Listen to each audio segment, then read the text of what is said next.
देखिए, profit earn करना किसी भी बिजनेस के सर्वाइवल के लिए बहुत ज़्यादा इंपॉर्टेंट है। तो इसलिए प्रॉफिट के फैक्टर को जो कंपनी होती है वो डिफरेंट डिफरेंट एंगल से स्टडी करती है कि कैसे उसे कंट्रोल और इम्प्रोवाइज किया जा सकता है। इसके लिए फाइनेंशियल मॉडल यूज किया जाता है। तो आइए आज इसी पर डिस्कशन करते हैं। Hello everyone, this is Vikas many. आप देख रहे हैं ओएन स्टडी सर्कल। आज की इस वीडियो का टॉपिक है फाइनेंशियल मॉडलिंग एंड एनालिसिस, जिसमें हम बात करेंगे financial modelling product profitability analysis model.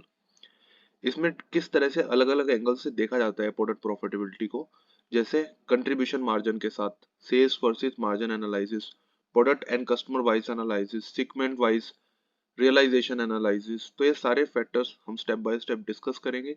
Let's start the video. सबसे पहले बात करते हैं कंट्रीब्यूशन मार्जिन। इसके कॉन्सेप्ट को कैसे देखा जाता है, इसके लिए स्ट्रक्चर को समझते हैं। अब जैसे मान लीजिए सिंप्लीफिकेशन के लिए ये 6 प्रोडक्ट्स हैं। हर प्रोडक्ट का अपना एक बिलिंग रेट है, कुछ डिस्काउंट देना पड़ता है और उसके बाद मार्केट से कुछ रिजेक्शन आती है।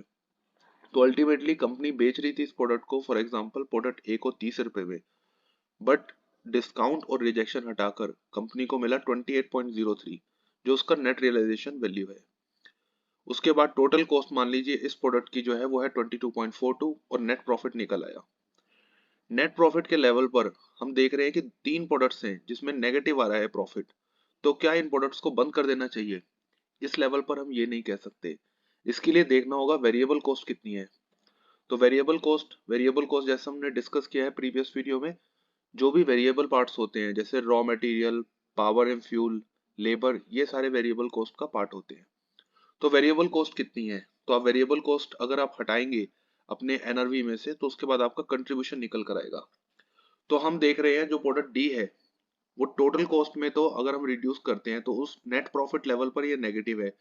बट अगर हम वेरिएबल कॉस्ट हटाते हैं तो यहाँ ये प्रॉफिटेबल है, 6% का हमें मार्जिन मिल रहा है।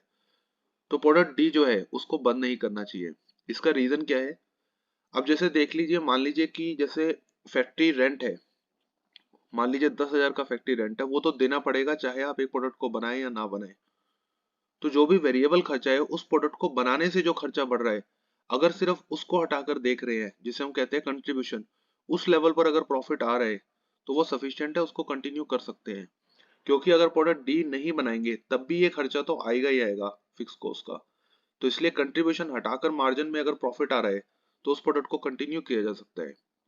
बट 2 प्रोडक्ट ऐसे हैं जिसके कंट्रीब्यूशन लेवल पर भी हम देख रहे हैं कि नेगेटिव मार्जिन है, जैसे 0.39 और नेगेटिव 1.46। तो इस केस में क्या करें? इस केस में आप डायरेक्ट डिसीजन नहीं ले सकते, आपको इन डेप्थ एनालिसिस करना होगा।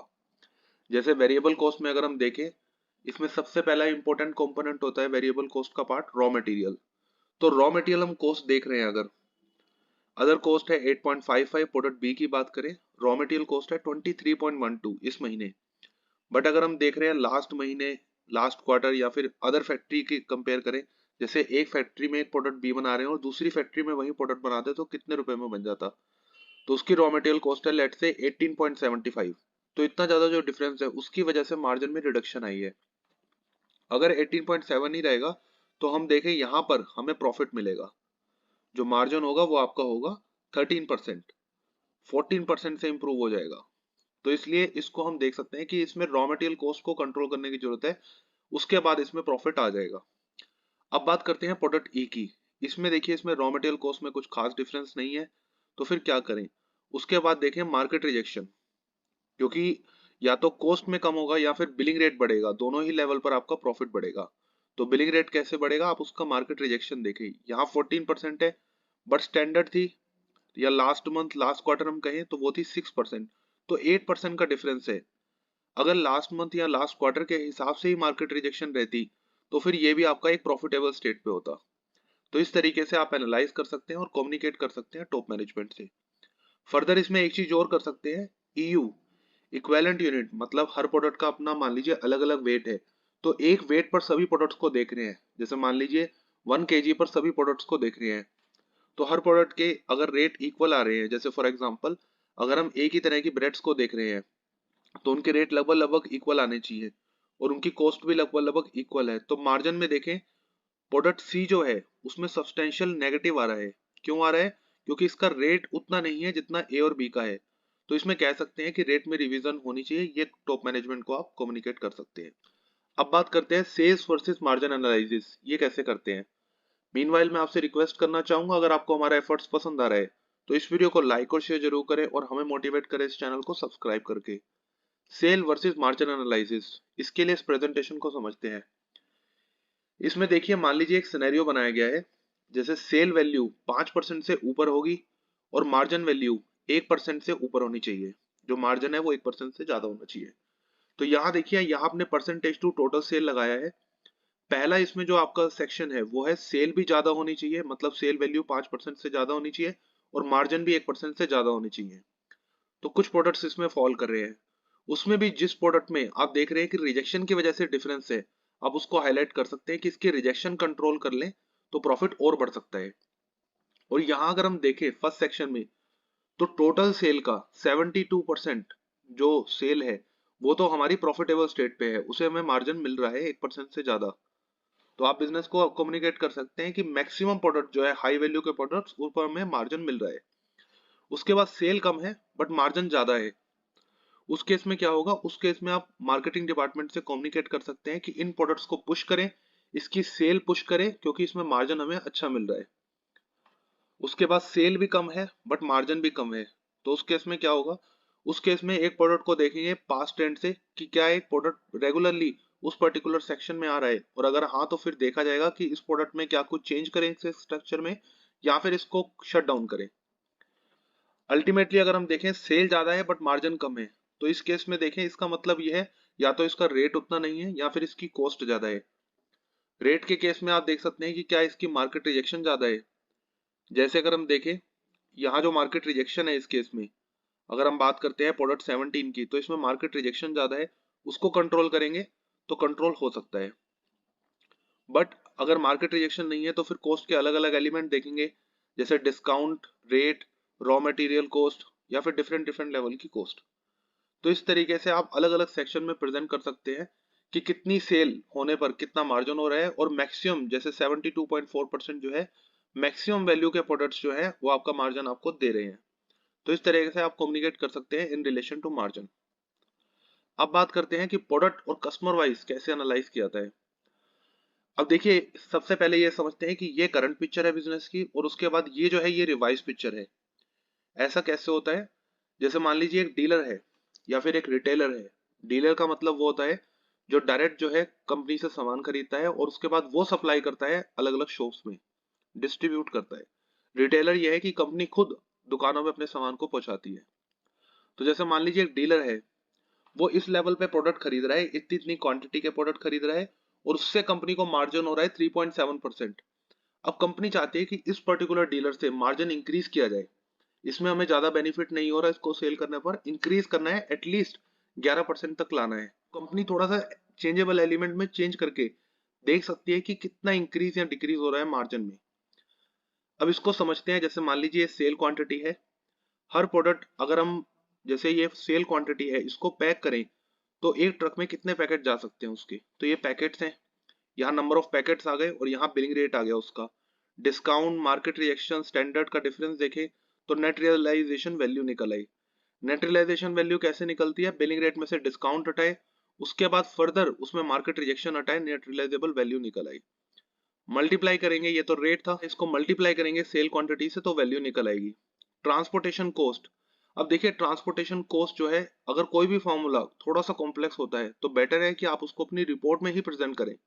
जैसा हम यहाँ देख रहे हैं, टोटल ट्रांसपोर्टेशन कॉस्ट है 6 लाख की और टोटल नंबर ऑफ पैकेट है 92,012। उसके बाद पर पैकेट ट्रांसपोर्ट कॉस्ट निकला है 6.52। तो ट्रांसपोर्ट कॉस्ट यहाँ कैसे कैलकुलेट की है, 6.52 डिवाइडेड बाय जो भी सेल क्वांटिटी है और उसको मल्टीप्लाई कर दिया नंबर ऑफ पैकेट से, तो इस तरह से आपकी ट्रांसपोर्ट कॉस्ट निकल आएगी। और टोटल में देखेंगे तो आपकी वही 6 लाख होकर आएगी ट्रांसपोर्ट कॉस्ट। यहाँ अदर कॉस्ट आ गई और यहाँ नेट प्रॉफिट और यहाँ मार्जिन आपने कैलकुलेट कर लिया। और ऊपर आप ये देखिए, ये तो प्रोडक्ट वाइज है, तो अल्टीमेटली एक कस्टमर से कितना मार्जिन मिल रहा है, उसके लिए आप नेट रियलाइजेशन वैल्यू निकालेंगे, कॉस्ट माइनस करेंगे और फिर प्रॉफिट निकालेंगे कि अल्टीमेटली हमें 3.7% का मार्जिन मिल रहा है। अब जो टॉप मैनेजमेंट है वो थोड़ा सा चेंज करना चाहती है, वो सोचती है कि इसमें 15,000 क्वांटिटी हम सेल करेंगे इन दो लेवल पर, और ये जो रिजेक्शन है जो 42% हम देख रहे हैं, इसको कंट्रोल करके 25% तक ले आएंगे। और यहाँ अदर कॉस्ट है इस प्रोडक्ट की, लेट से जैसे इसमें जो 7 था हम देख रहे थे 23, तो वो कह रहे हैं कि इसको 18 तक ले आएंगे। और उसके बाद जो ट्रांसपोर्ट कॉस्ट है वो 6 लाख से 5,50,000 हो जाएगी। तो उसके बाद कितना मार्जिन होगा, तो यहाँ पे इसको कलर कर सकते हैं कि ये चेंजेबल एलिमेंट है, तो वो चेंज करके डायरेक्ट देख सकते हैं कि ठीक है, अगर ये सारी चीजें वो चेंज करते हैं तो मार्जिन जो है जो कंपनी अर्न कर रही है एज अ प्रॉफिट उस पर्टिकुलर कस्टमर से, वो 3.7 की जगह 11% हो जाएगा। ऐसा जनरली तब किया जाता है जब कस्टमर प्रपोज करता है कि मैं ये क्वांटिटी लेना चाहता हूँ, आप मुझे बताएं कि कितनी क्वांटिटी आप दे सकते हैं, किस रेट पे आप दे सकते हैं। तो मान लीजिए इसका यूज वहां भी किया जा सकता है, जैसे एक सेम टाइप का कस्टमर है सेम लोकेशन पर, वही अगर कोई नया कस्टमर ऐड होना चाहता है उसी लोकेशन पर, तो आप देख सकते हैं कि कितनी कॉम्बिनेशन ऑफ प्रोडक्ट सेल वो कर रहा है, कितनी मांग रहा है सेल, और कितना रेट है, और मिनिमम कितना मार्जिन आप एक्सपेक्ट करते हैं, तो उससे आप कंपेयर करके उसको रेट ऑफर कर सकते हैं। तो ये रेट डिसीजन में, मार्केट रिएक्शन एनालाइज करने में बहुत ज्यादा हेल्प करता है। अब बात करते हैं सेगमेंट वाइज रिपोर्टिंग, ये कैसे की जाती है। इसके लिए देखिए स्ट्रक्चर को समझते हैं। सेगमेंट वाइज का मतलब क्या है, जैसे मान लीजिए एक कंपनी है जो 15-20 तरह की ब्रेड बना रही है, 15-20 तरह के बंस बना रही है, 8-10 तरह के बिस्कुट बना रही है, और 8-10 तरह के ही केक बना रही है। तो इसको ग्रुप वाइज देखा जाता है कि ठीक है, ये नहीं देख रहे कि कितनी ब्रेड्स बन रही है, तो टोटल देखेंगे कि कंपनी सेगमेंट मतलब कंपनी एक्चुअली किस तरह का बिजनेस कर रही है। वो ब्रेड को भी सेल करती है, बन को भी, बिस्कुट को भी, और केक को भी। तो सबसे पहले इसमें ओवरव्यू देखा जाता है कि कितनी क्वांटिटी ब्रेड की, बन की, बिस्कुट की और केक की सेल करी, और ब्रेड सेल करने पे ऑन एन एवरेज कितना उनका बिलिंग रेट पड़ रहा है, उससे सेल वैल्यू कैलकुलेट कर ली, और ये देख लिया कि percentage to total sale value bread कितनी है, बन कितना है, बिस्कुट और केक कितना है। फिर यहाँ देखा स्टैंडर्ड और एक्चुअल रिजेक्शन, और उससे नेट रेट निकाल लिया, ग्रोस मार्जिन और नेट मार्जिन इसको प्रेजेंट किया। इससे क्या करेंगे, अब इस लेवल पर अगर हम देखें तो मेनली जैसे इसमें कुछ जो है जहां मार्केट रिजेक्शन ज्यादा है, नेट मार्जिन डाउन है, नेगेटिव है, तो क्या बिजनेस के लिए हेल्दी साइन है या इसमें वरी होने की जरूरत है। बट इसमें अगर हम देखें जो मेजर सेल है 42% और 47%, इसमें तो बिजनेस को अच्छा खासा प्रॉफिट हो रहा है। तो दैट मीन्स मेजर सेल से अगर हम देखें मोर देन 89% के आसपास जो है, जो हमारी सेल है उसमें हमें प्रॉफिट हो रहा है, तो इसलिए जो टोटल मार्जिन है वो हमारा प्रॉफिटेबल है। बट अगर हम फिर भी बेटर करना चाहते हैं, कंट्रोल करना चाहते हैं, तो हमें किस पर पहले फोकस करना चाहिए। बन में और केक में दोनों में ही रिजेक्शन ज्यादा है एज कम्पेयर टू स्टैंडर्ड। जैसा हम देख रहे हैं बन में 5% की जगह 12, इसमें 8% की जगह 18। तो इसमें सबसे पहले बन पर फोकस करेंगे, क्यों, क्योंकि बन जो देखें 8% है, ये 3% है, तो बन में हमें प्रॉफिट इंक्रीज होने के चांसेस ज्यादा है। तो मान लीजिए बन पर फोकस करते हैं। बन पर फोकस करने के बाद क्या देखा, सबसे पहले देखेंगे इसको इक्विवेलेंट यूनिट के कंटेक्स्ट में, क्योंकि हर प्रोडक्ट का वेट अलग अलग हो सकता है, उसका रेट अलग अलग हो सकता है। तो सेम स्टेज पर लाने के लिए ये देख लें कि अगर कोई 600 ग्राम का प्रोडक्ट है, 1 केजी का प्रोडक्ट है, तो 1 केजी पर लेट से फॉर एग्जांपल सबको देख लिया कि 1 केजी पर कितना रेट होता, कितनी क्वांटिटी होती, उसे हम कहते हैं इक्विवेलेंट यूनिट्स। तो इक्विवेलेंट यूनिट्स देखा, इक्विवेलेंट यूनिट का रेट देखा, सेल वैल्यू निकल आई, परसेंटेज टू टोटल निकल आई। अब यहां भी अगर हम देखें तो बाकी सब तो ठीक है, दो प्रोडक्ट, प्रोडक्ट बी और प्रोडक्ट डी, इनमें रिजेक्शन ज्यादा है एज कम्पेयर टू स्टैंडर्ड। तो किस पर फोकस करें, यहां फोकस करेंगे प्रोडक्ट डी पर। ऐसा क्यों, क्योंकि परसेंटेज देखिए, ये जो प्रोडक्ट बी है ये तो सिर्फ 6% है, जो बन की टोटल सेल है उसका सिर्फ 6% है। मेजर सेल तो प्रोडक्ट डी कैरी करता है जो है 43%। तो मान लीजिए इसकी रिजेक्शन 18% से अगर 8% तक कंपनी ले आती है, तो उससे जो मार्जिन है बन का वो -0.3 से 4.9 हो जाएगा। तो इस तरह से क्या बिजनेस एनालाइज कर सकता है कि किस सेगमेंट में, जैसे बन में उसे फोकस करना है, बन में किस प्रोडक्ट पे फोकस करना है जैसे प्रोडक्ट डी पर, और कितना चेंज करने से वो कितना रिवाइज कर सकते हैं मार्जिन को। तो इस तरह से अगर हम बात करें तो ये ओवरव्यू में बिजनेस को एनालाइज करने में बहुत हेल्प करता है। अब बात करते हैं लोकेशन वाइज रियलाइजेशन को कैसे एनालाइज करते हैं। इसके लिए समरी को समझते हैं। अब मान लीजिए अगर हम बात करें प्रॉफिट की, तो प्रॉफिट के लिए सबसे ज्यादा इंपॉर्टेंट ये है कि किस किस लोकेशन में कंपनी बिजनेस कर रही है, और किस पर्टिकुलर लोकेशन से कंपनी को कितना रियलाइजेशन, कितनी इनकम हो रही है। तो एक ग्रोस रियलाइजेशन है, यहाँ रिजेक्शन इसमें प्रेजेंट कर रहे हैं और नेट रियलाइजेशन आपका निकल आया। उसके बाद इक्विवेलेंट यूनिट देख रहे हैं कि एक ही लेवल पर, एक ही वेट पे सभी प्रोडक्ट्स को देख रहे हैं, और फिर निकाल लिया परसेंटेज ऑफ यूज सेल। मतलब टोटल सेल अगर 100 कर रही है कंपनी, उसमें से 45% के आसपास दिल्ली में सेल हो रही है, 49% गुड़गांव में, बाकी आगरा और राजस्थान में बहुत कम सेल है। और अगर हम बात करें 45, इसमें देखें डिपो में कितनी सेल हो रही है, डीलर में कितनी सेल हो रही है, ये दे सकते हैं। डिपो मतलब आपका जो रिटेलर है आप उसको बेच रहे हैं और डीलर को कितना बेच रहे हैं। उसके बाद देखें, अगर हम देख रहे हैं कि दिल्ली में अगर बात करें तो एवरेज जो बन रहा है वो है 143 नेट रियलाइजेशन, बट दिल्ली में बहुत कम है और दिल्ली में सेल भी बहुत ज्यादा है। बाकी अगर हम देखें आगरा और राजस्थान, इसमें भी नेट रियलाइजेशन बहुत कम है, बट इसको कंट्रोल करने पर कुछ ज्यादा फायदा नहीं होगा क्योंकि इनकी परसेंटेज टू सेल बहुत कम है। बट दिल्ली की अगर बात करें, गुड़गांव में 148 है, यहाँ 140, इसको थोड़ा इंप्रूव करना चाहिए। तो इसको इंप्रूव करने के लिए क्या करेंगे, दिल्ली में देखेंगे डीलर कितना है, रिटेलर कितना है। डीलर में देखें 145 इनफ मार्जिन मिल रहा है, बट रिटेलर में 135 है। तो इसको कैसे इंक्रीज किया जाए, इसके लिए कंपनी क्या करेगी, जैसे टोटल जितने डीलर हैं, अगर फॉर एग्जांपल मान लीजिए 50 डीलर्स हैं, तो उसमें से टॉप 5 डीलर देखेगी। तो यहाँ अगर हम देखें तो लगभग लगभग मोर देन 70% जो बिजनेस है रिटेलर से कंपनी को मिल रहा है दिल्ली में, वो टॉप 5 डीलर से मिल रहा है।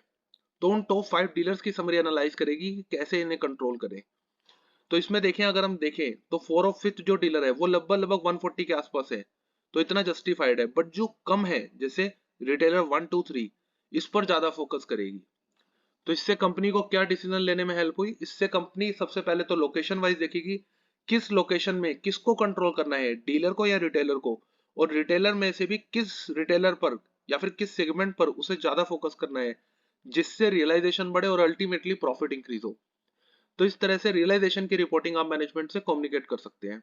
तो आज की इस वीडियो में हमने देखा कि प्रोडक्ट प्रॉफिटेबिलिटी को किस तरह से डिफरेंट डिफरेंट मेथड से आप एनालाइज करते हैं और कम्युनिकेट कर सकते हैं टॉप मैनेजमेंट से। I hope you like this video, thanks for watching.